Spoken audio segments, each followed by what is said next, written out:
In today's video, I'm going to teach you how to enable URL on Steam.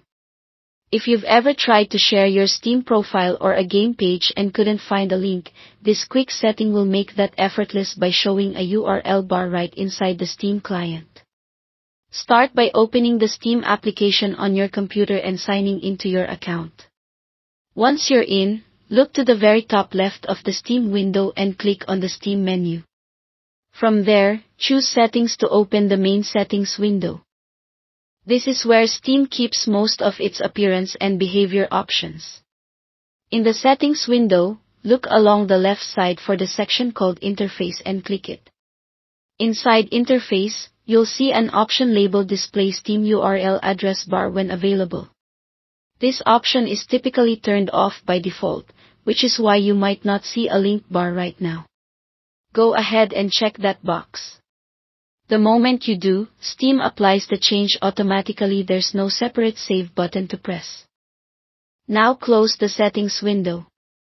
Navigate to your profile, a game store page, or a community hub, and you should notice a URL bar at the top of the client, similar to what you'd expect in a web browser. This bar shows the full link to the page you're viewing, making it easy to highlight and copy so you can share it with friends, post it in chats, or save it for later. It's especially handy when you're swapping profile links, sharing wish lists, or sending a direct link to a specific game, guide, or discussion thread. If you don't see the URL bar immediately, make sure you're on a page that supports it, like your profile or a store page, since some internal views don't display a URL. In most cases, simply navigating to one of those pages will make the bar appear as expected. Turning this setting on improves navigation and makes social sharing much smoother. It also helps when you're troubleshooting or contacting support, since you can provide exact links to your profile or the page you're referencing.